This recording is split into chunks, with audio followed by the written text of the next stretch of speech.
On this episode of Ball Diamond Podcast, we get into the MLB draft and play should they sell or should they not. All that and more coming up right here on Ball Diamond Podcast.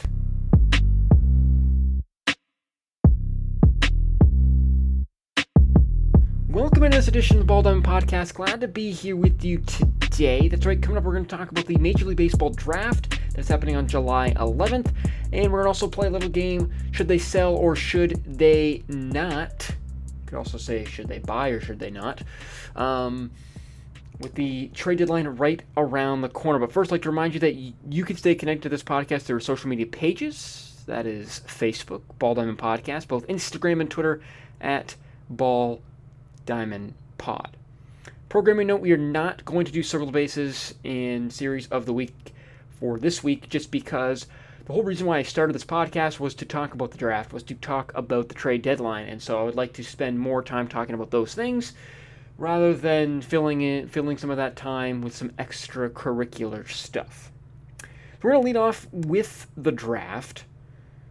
It's being held on July 11th after the Futures game, and it's going to be held in Colorado this year. Usually the baseball draft is held right after the College World Series. Actually, I think it's actually held usually before the College World Series. But this year they decided to do a little bit different. Major League Baseball held their first combine a couple of weeks ago, which I honestly can say I did not watch. I was working at the time, so I just didn't have time to watch it. But I usually watch the first round. I usually pay attention to the other thousands, it seems like, of rounds that Major League Baseball has for their draft. Because this is something that I really enjoy doing. So I've done my homework on these guys, though I didn't watch the combine. I have done my homework on some of these players, some of these top first round players. The MLB Network, I should say, they did a great show. I believe it was on Sunday, if I'm not mistaken. They did basically the top 100 draft prospects for 2021. They did a show with Greg Amsinger, Hale Reynolds, Jim Callis, and Jonathan Mayo. And it was a really good show to watch, especially if you don't know a lot about a lot of these guys. Even if you do know a lot about these guys, it was still a nice show to watch. Really nice introductory show, in my opinion. So you can go probably find that on YouTube while you're listening to my beautiful voice. You go search that up on YouTube if you want a little bit more background on some of the guys that I'm talking about. I highly recommend checking that out. So I'm going to give you my top 5 players, and then I'm going to give you my mock draft of the top 10 for this draft. And my top 5 players in the mock draft are going to be a little bit different. And again, the baseball draft is really different from other drafts just because there's a certain, again, each team has a certain amount of money that they can spend on these draft slots. And so some of these players, like, again, you have Jack Leiter, who is the top pitching prospect in this draft, pitcher out of Vanderbilt. He's going to command a larger signing bonus than what a team, let's say like the Pirates, can spend, because they have that money to use for the entire draft. So they can't just use it on Jack Leiter. It's not really like how they used to do the NFL draft, like right where they could negotiate these large contracts. It's baseball. Basically, you have your draft pool money, and you have that amount of money to spend on all of your draft prospects. So if you spend 3/4 of it on your first round pick, well, you best be hoping that all your other picks are going to take deals, or they are just not going to sign with you, and they're going to re-enter the draft probably next year. That happens a lot, especially with lower round picks. So that's why, like I said, my top 5 and my mock draft are going to be different based off of that, based on where the teams are as well. Because, again, if you're a team that's going to spend money on Jack Leiter because he's a college pitcher, he's going to be ready in 1 to 2 years, you better be ready to win in 1, 2 to 3 years with him, because why else then would you draft him and spend that money, right? So my top 5 players, this is who I have. So I will start at the top and work my way down. So I have Marcelo Mayer as my top player. He is out of East Lake High School as a shortstop. His swing reminds me of Robinson Cano. His body type reminds me of Corey Seager. There are some questions whether he can stay at shortstop, or whether he's going to be more, or whether he's going to transition to third base. I mean, right now, athletically, he has all the tools to stay at shortstop. It's just depending on how his body builds. He doesn't have a whole lot of power right now, but you can see in his swing where he can add that power as he gets older. He's 6'3", 390 pounds. I mean, he's probably going to be about 6'3", 6'4", probably around the 215 range, and then which is kind of where you would like him to be. My number 2 player in this draft is Jack Leiter, right-handed pitcher out of the University of Vanderbilt. He's the son of Al Leiter. He's been the best, most heard of prospect in this draft class. I mean, he has been phenomenal for Vanderbilt this year. He was phenomenal in the College World Series. He's got 4, 5 plus pitches. Command needs to be refined. He reminds me a lot of Casey Mize, right? Casey Mize went number 1 of the Tigers back in 2018. He reminds me a lot of Casey Mize. He's not a super hard thrower. He's going to sit, he's going to sit between 94, 95. He can get back to 97, maybe touch 98 every once in a while. But he's got all the other pitches that you want, and they're all plus pitches right now. Like I said, really all his biggest question mark is, or the biggest thing that he has to work on, is just a little bit of his command. And once he gets that command refined, I think in the minor leagues, after a season or two, this guy's going to be called up rather quickly. The third guy I have ranked is shortstop Jordan Lawler. He is out of Jesuit Prep High School in Dallas, or not high school, but he's out of Jesuit Prep in Dallas, Texas. This Jordan Lawler was presumed to be one of the top picks, one of the top 3 picks. If you would have asked about a month, 2 months ago, even if you would have asked about a year ago, again, he's very similar to Mayer. He's a bigger shortstop. He right now has a little bit more power in his bat. He's a little bit more athletic. He's probably going to stay more at shortstop, but he's not as pure of hitter as Mayer is right now, and he doesn't even project to be that fluid of hitter as he progresses. But I do like Jordan Lawler. I like his potential. I think he could be a superstar or a very close to a star shortstop. He kind of reminds me of Bo Bichette. If I were going to have that comparison. The fourth prospect that I have on my list is Khalil Watson. He's another shortstop out of Wake Forest High School in North Carolina. He's a lefty. He is very athletic, and I actually think that there is the potential that he could end up being better than Jordan Lawler. I really think that with these 3 shortstops, I really think that all 3 of them have a very good chance at being very good at their positions. I think they're all going to stay at shortstop, and I think that they're going to be considered really, really good shortstops. I think they're going to be top 10 once they establish themselves in the major leagues. Watson, like I said, he is athletic. He's held his own in high school. He's held his own against some of these other players like Lawler, like Mayer as well. So,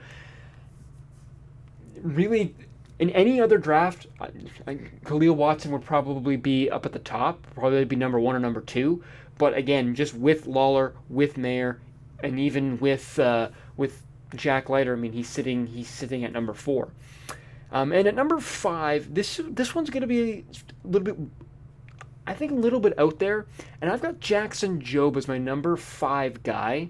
He is a right-handed pitcher out of Heritage High School. Now, high school right-handers are very dangerous to draft, or high school pitchers in general are huge risks to draft just because you don't know how their arm is going to develop. But Jackson Jobe, he has the size, he has the pitches.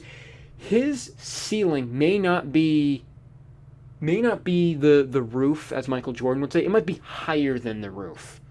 And that's why a lot of people have him being selected even above Jack Leiter, not just because of the whole money pool thing, but also because his stuff has the potential of being better than Jack Leiter's stuff. It's not there yet, but it has the potential to be that. But problem is, high school pitchers, they usually take 3-4 years to develop, and that's going to scare off some teams, absolutely 100%. And a lot of them don't end up staying as starting pitchers. They either move to a bullpen role or they just don't pan out. That just happens.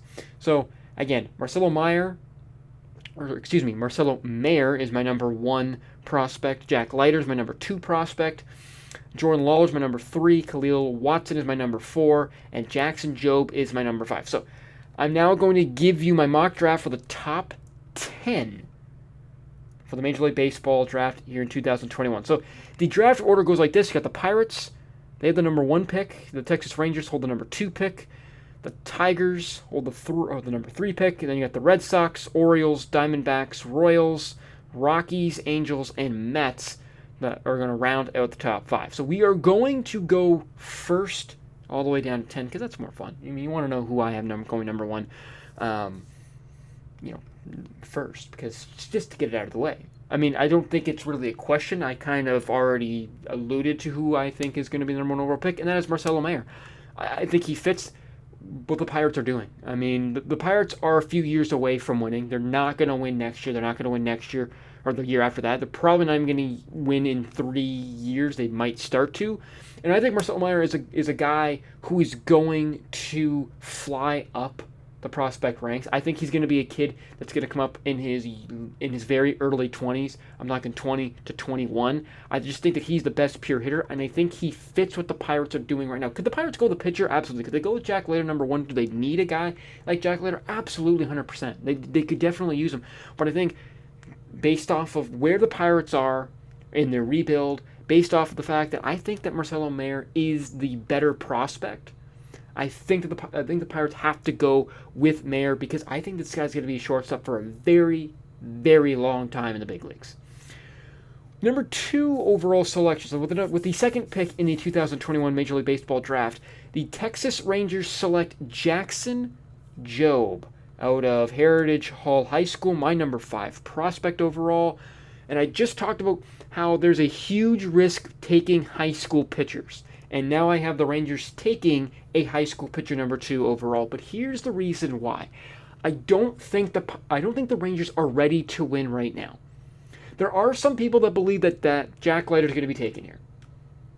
I am not one of those people because I don't think the Rangers are 2 years away from winning. I think they're 3 or 4. I think they can afford to try to develop Jackson Jobe because I think that the potential is there. Maybe I'm buying into it.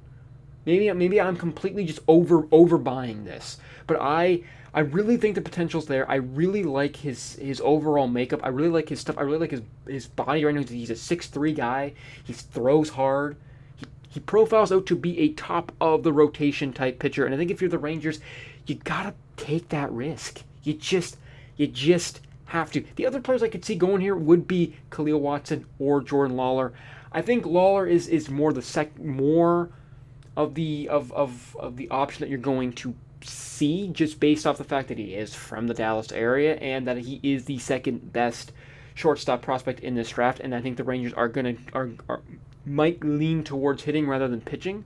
But I have seen Jack Leiter being taken here. I have read that the Rangers are interested in pitching. I think Jackson Jobe is the guy for the Rangers at number 2.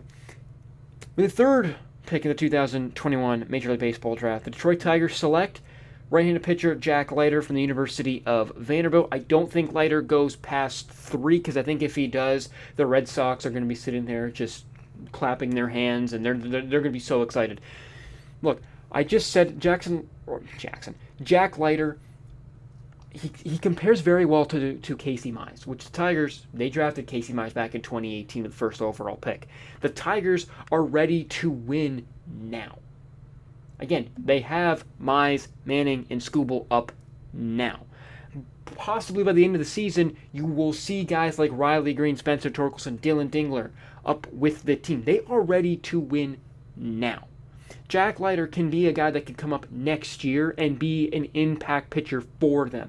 And you can never have too many pitchers. You just can't. Yes, do the Tigers need a bat? Could they go with Khalil Watson here. Yes, absolutely. They could use as many bats as they could possibly get in their minor league system. But I just think you can't pass up on Jack Leiter just because you just want to go with a bat. Marcelo Mayer, if he falls, the Tigers have been in on him since last year when he was considered kind of the third best shortstop. So again, if Mayer falls past the first two, which I don't see happening, then I think that he will be picked here. But I don't think Leiter goes past the Tigers. I think the Tigers would be very, very, very interested in signing and acquiring Jack Leiter. With the fourth pick in the 2021 MLB draft, the Boston Red Sox select Henry Davis, catcher out of Louisville. Look, this is a risk. I mean, I don't know a whole lot about Henry Davis. I know he has a lot of things that he has to work on defensively, but taking a catcher at the top of the draft is very risky because you don't know what they're going to develop into. A catcher in high school and a catcher in college are completely different than when they get into the pro game, because when they get into a pro game, they have to be able to work with pitchers. Whereas in high school and in college, they don't have to necessarily do that. They can just hit, and they're just catching because they are the best catcher on the team. But in baseball, in Major League Baseball, you have to work with pitchers. You have to have a good relationship with pitchers, and some catchers succeed at that, some catchers don't. And catchers don't necessarily need offensive production. They mainly need that relationship with the pitcher. They mainly need to be able to be good defensively behind the plate, be good pitch framers, stuff like that. So it's a huge risk taking Henry Davis. This is a guy that, again, college bat. He's the best college bat out there. There is that potential that he's going to probably move fast through their system. They could use a hitter. They could use specifically a catcher. I think it makes all too much sense with the Red Sox at number 4, but like I said, it is a huge, huge risk taking a catcher that high. With the 5th pick of the 2021 Major League Baseball draft, the Baltimore Orioles, I have them selecting Jordan Lawler, shortstop out of Jesuit Prep out of Dallas. Look, the Orioles are a long ways away from winning, and I think getting the second best shortstop in this kind of high school class, I think is the best way to go if you are the Baltimore Orioles. I really do. You could go Khalil Watson here. You could possibly go Kumar Rocker. Could see that, but I don't see the value in it for the Orioles. You could also see Brady House at this position as well. He's an interesting shortstop. In my opinion, I think he's very interesting. We'll get to him a little bit later on in the top 10.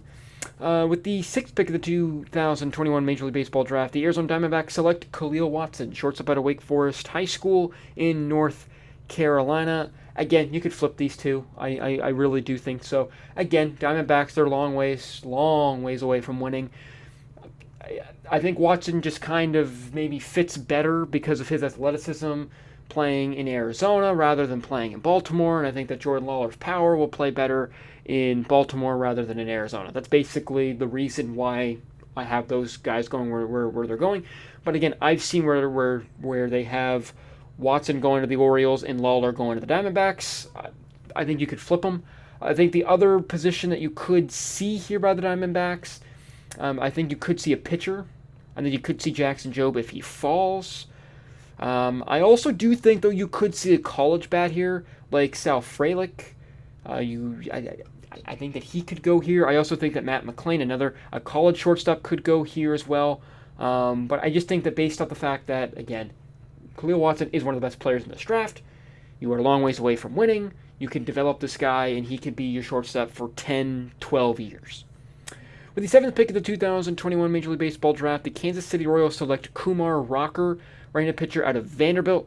Look, this is very similar to Brady Singer, the Royals selected back in 2018. Singer fell. He was the presumptuous number 1 pick all throughout, and then all of a sudden he kind of fell, and he fell to the Royals, I think, at 5, and they picked him, and now he's in their rotation. He's solidified in that rotation, and he looks like he could possibly be at one time the ace of that rotation in the future. I think Kumar Rocker is very similar. The unfortunate thing with Kumar Rocker was his velocity was down. Because last year, he was the number one pick by far. Everybody had him as that. He was again, the Brady Singer.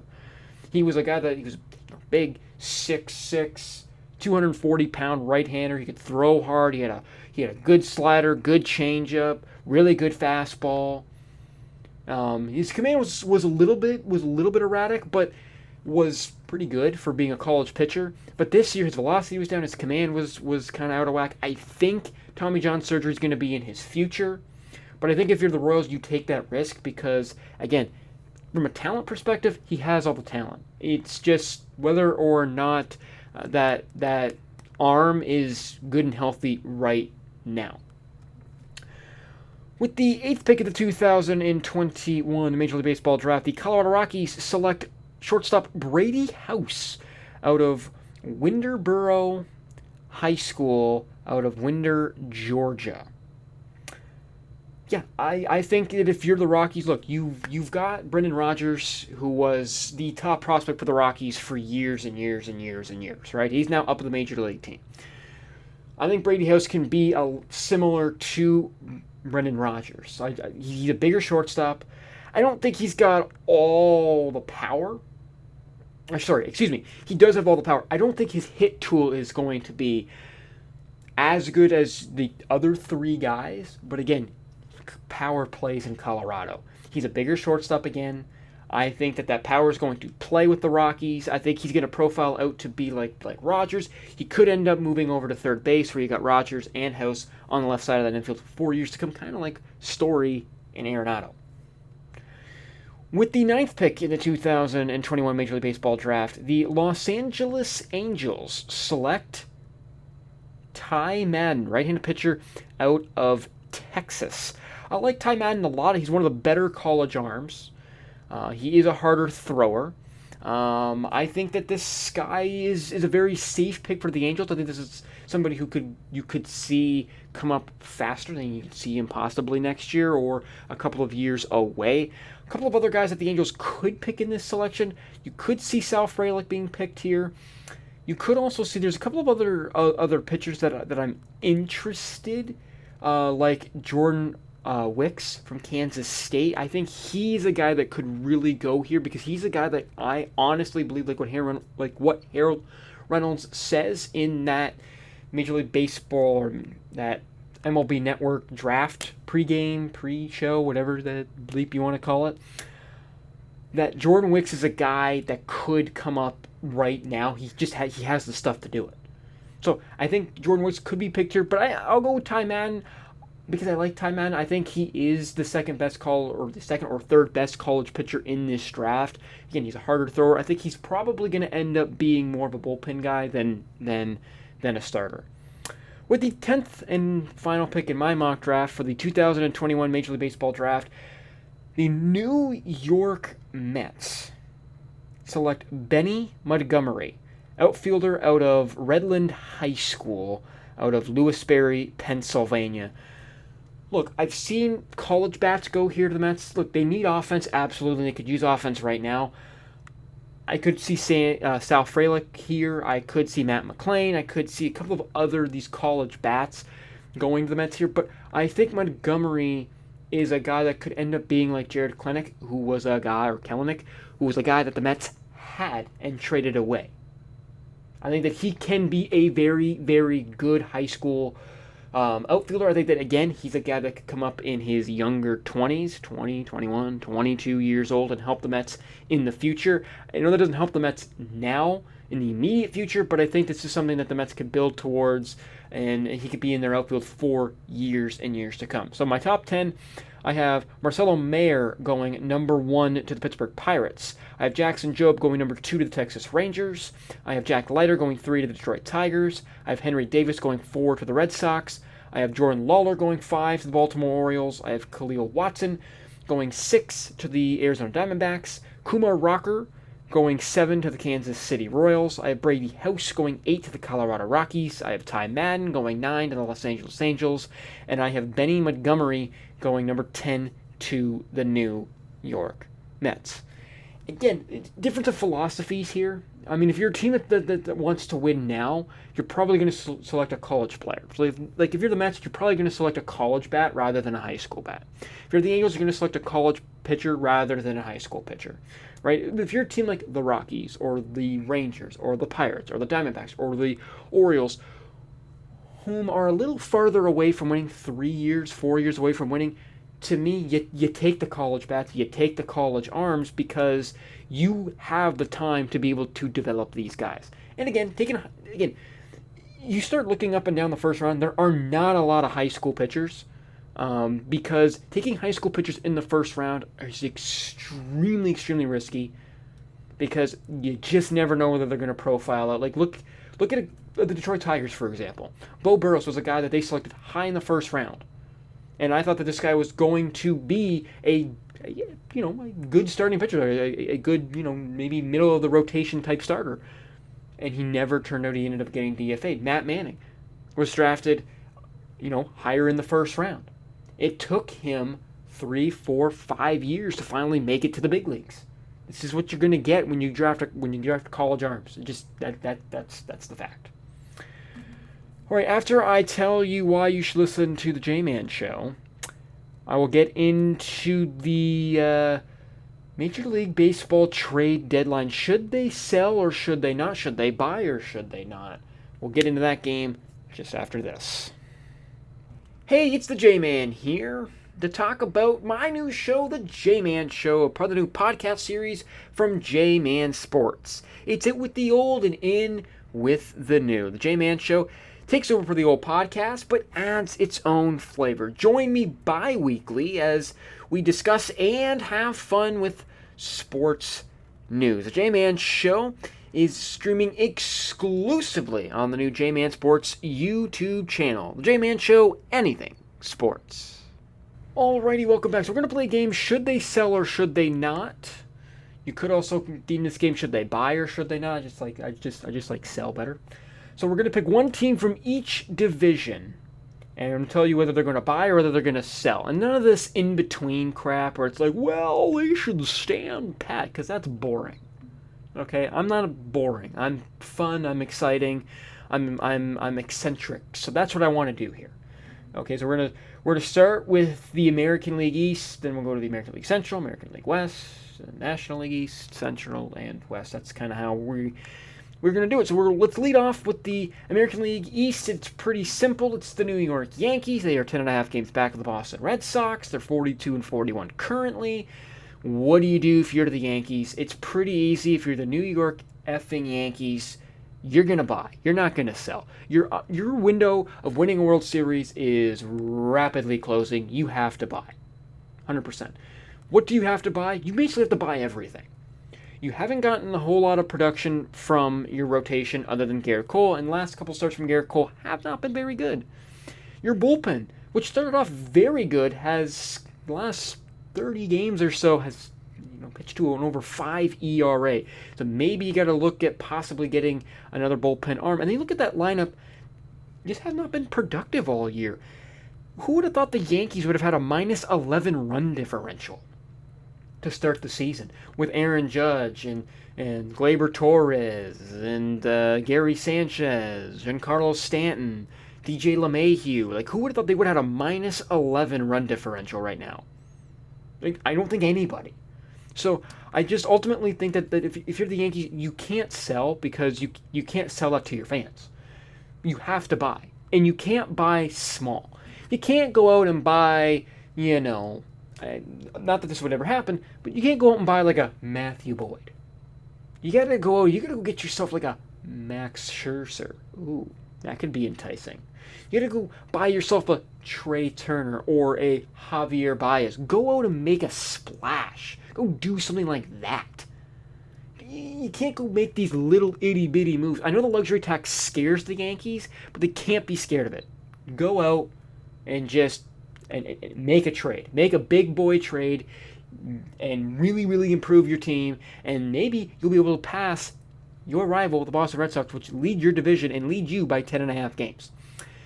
In the American League Central, we're going to pick the Minnesota Twins. Right now they are second last, or 13.5 games out of first place. They are 13 games under the 500 mark, and they have a minus 61 run differential. They have won 2 straight games, if that matters. But look, the Twins are going to blame injuries. They're going to blame Byron Buxton's injury. They're going to blame some other injuries here and there as to why they're in the position that they're in. Ultimately, look, their lineup is streaky, extremely streaky. It's just full of power guys, which, okay, that's fine if you want to build your lineup around that, but power guys tend to be very streaky hitters. Miguel Sano, Nelson Cruz, Josh Donaldson, all throughout their careers, they've been streaky. Even for that matter, Byron Buxton has been streaky. So you haven't been getting a whole lot of production from your lineup other than when you do hit home runs. And as I said in my show before the season, my prediction show before the season, Minnesota has no pitching. They haven't had pitching for years, and they have never addressed it. They kind of just throw Jose Barrios out there and say, hey, you're our ace, and, we hope to get something out of Kenta Maeda. We hope to get something out of the rest of these guys. And Maeda pitched very well last year, but he's not pitching very well this year. And your bullpen hasn't been what it needs to be a very good team. Now, yes, could you realistically make a run? Yes, you can. But the thing is, the Chicago White Sox sitting at 49-35. They're 13 and a half games ahead of you. They're leading this division. They have had injuries. Eloy Jimenez, Luis Robert are 2 very important guys to their lineup. They are out with injury. And they've been out for a long time with injury. And guess what? They're in first place. So you can't blame injury. Don't do that. If you're the Twins, sell now. Sell what you can. Try to get yourself as much pitching as really what you can get. Because that's ultimately what you need. The American League West, we go to the Los Angeles Angels of Anaheim. They're 9.5 games back of the Houston Astros right now, and the Astros hold the second best record in the American League to the Boston Red Sox. But the Angels, look, you've got Shohei Ohtani and Mike Trout. You can't sell. You just can't. You have 2 guys in the primes of their careers that you're not going to trade anytime soon, so you cannot sell. You got to add. And what do you have to add? You have to add pitching. Because after Shohei Ohtani, you basically have nothing in the rotation. And you knew that kind of coming in. You were hoping you were going to get something from Dylan Bundy because you saw something last year from Dylan Bundy, but he has not been that guy for you this year. Andrew Heaney has not been that guy for you this year. Your bullpen has been meh. So you need to add pitching. You need to add bullpen. You need to add another starter. And again, this is similar to the Yankees. Go out and make a big boy trade. Okay? Go out and make a big human trade. Like, go out and get a guy like Max Scherzer. You got then Ohtani, Scherzer, your number 1, and your 1A. Like, go out and make a big splash. Because, look, I really think the Angels have an opportunity to catch the Astros because I don't think the Astros pitching can hold up. I really don't. They've been getting phenomenal pitching from some of their younger pitchers, and they've been getting phenomenal pitching from Zach Greinke, who I just didn't see that happening.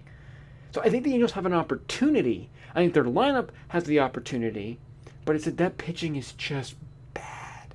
It just is bad. And again, I will say they could stand to add something in their lineup. Their lineup isn't exactly what it was at the beginning of the season, or wasn't what people projected it out to be. Again, they do have a minus 29 run differential. That does tell you that they're not scoring a whole lot of runs. But you look, again, they've got Ohtani, they've got Trout, they've got Marsh, who's also an all-star. They've got Justin Upton, who's been relatively productive. They can keep Anthony Rendon healthy. That'll be a huge get in the second half. I think they need to focus their efforts on pitching. So in the American League, look, the Yankees, of course, they got to buy. Minnesota Twins, sell. Los Angeles Angels, buy. Let's head to the National League East. And I kind of already alluded to this, but the Washington Nationals. The Nationals are 4 games behind the Mets. Now, if you would have asked me 2-3 weeks ago when I was prepared to do this show, I would have said, yeah, if you're Washington, you best be selling. Yeah, 100% go and sell. But right now they're sitting in second place. They're 4 games back. They're 1 game under 500. You know, they're ahead of the Braves, and they're ahead of the Phillies, and they're ahead of the Marlins as well. In my opinion on the Nationals, I mean, has it changed in the last 2-3 weeks?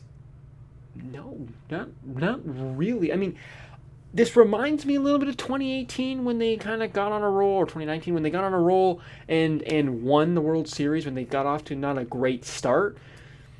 But I think if you are Washington and you're thinking about the future of the team, Would it not be the safest bet to trade Trey Turner, to trade Max Scherzer, to trade Kyle Schwarber if he is healthy before the trade deadline?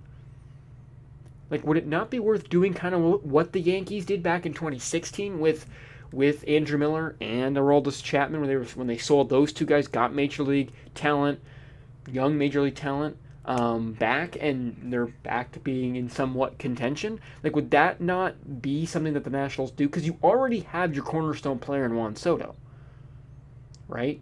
And you're not going to trade Steven Strasburg anytime soon because you tied yourself to that horse, and you're going to live out the rest of that contract. So you've got kind of your ace when healthy in Strasburg. You've got your positional player in Juan Soto, and you've also got guys like Victor Robles, who I think can develop into a very good role player. And he's still relatively young. He's 23, 24 years old. So I think if you're the Nationals, I think selling is your best option, just because I sit there and kind of go, for the future of your team, I think you can be better than just trying to sneak into the playoffs now and trying to win your division, and trying to just sneakily do it when you're not probably going to re-sign Scherzer, you're not going to re-sign Trey Turner because you're going to commit $25-30 million to Trey Turner. Probably not. I think your safest bet is to trade those guys and get a haul back. Going to the National League Central, the Chicago Cubs, and this is a team that my position has changed. 2-3 weeks ago, when they were up closer to the top, I would have told you absolutely 100% the Cubs should buy. But they have lost 10 straight games. They have a minus 15 run differential. Their pitching is bad. Okay, their pitching is terrible. And they're 8.5 games back of Milwaukee. Now, are they still in shot of Milwaukee to win the division? Absolutely. Are they still in it in the wild card? Kind of. They're 7 games back in the wild card. But are they in it? Sure, you can tell yourself that they're in if you're a Cubs fan. But look, St. Louis has got to play better. They have played just terrible here the last month and a half. They're going to play better at some point during the year. The Cincinnati Reds, they have a very good offense. Their offense is why they have a +3 run differential, because their pitching has not been very good overall. Okay? And the Reds are 6 games back. So I think the Reds and the Cardinals are going to surpass you if you're a Cubs fan. They're going to surpass the Cubs. The other reason why is, again, Bryant, Baez, and Rizzo are all free agents at the end of the year. They're all going to command $25, $30+ million.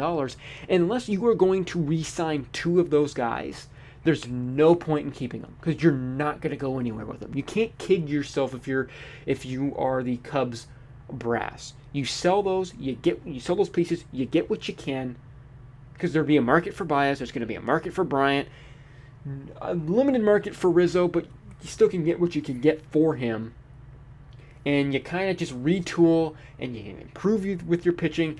You will save some money on your payroll, and you can go after it next year and the following year, in my humble opinion. And then we come to the National League West. We come to the most surprised team in Major League Baseball, and that is the San Francisco Giants. They are 53-31, a half game ahead of the Dodgers for the lead in the NL West.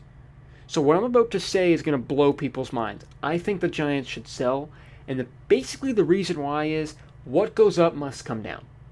Yes, they have a +104 run differential. They've been getting great pitching from Anthony DeSclafani, a name I could not say the other day, and Kevin Gausman. They've been getting great pitching, and even for that matter, Johnny Cueto has pitched pretty decent. Their bullpen has pitched more than adequate. In their lineup, they've been getting timely hitting from all these guys. Buster Posey's had a Renaissance-type season. And he's kind of come back to life. But I also think that the Giants are in this position because you look at the Dodgers and you look at the Padres, they've both been dealing with injuries all throughout the first half of the year. With Dodgers with Cody Bellinger and Corey Seager and Max Muncy and Trevor May and Dustin May and now with Trevor Bauer having his whole off the field issue, and then you got San Diego with Fernando Tatis Jr. at the beginning of the year, and Joe Musgrove and Mike Clevenger not pitching this year, and they've had a couple injuries in their bullpen, and so you've seen a couple of injuries from both teams. I think if they can stay healthy for a 3-week stretch, I think both the Dodgers and the Padres are going to take out the Giants. Now, could the Giants realistically stay in the wild card hunt? Yeah, absolutely. But I don't believe it. And for the future of the Giants, I mean, you look at their minor leagues, and you're just like,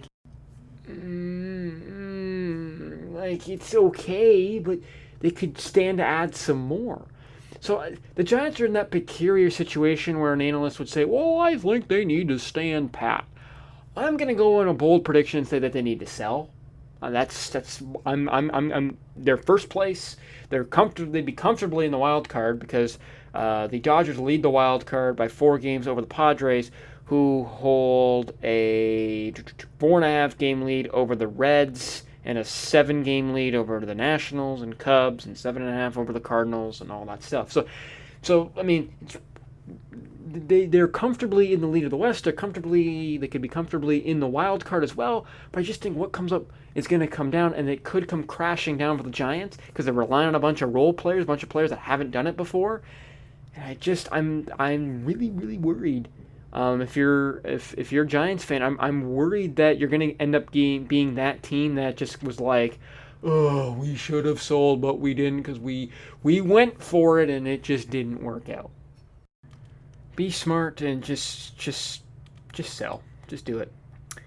So for the National League, I have the Nationals selling, I have the Cubs selling, and I have the San Francisco Giants as they should sell. So that was playing should you sell or should you not. Could also be called should you buy or should you not. I want to thank you for listening. Thank you for supporting the podcast. And don't worry, you definitely will be hearing from me soon. Thanks.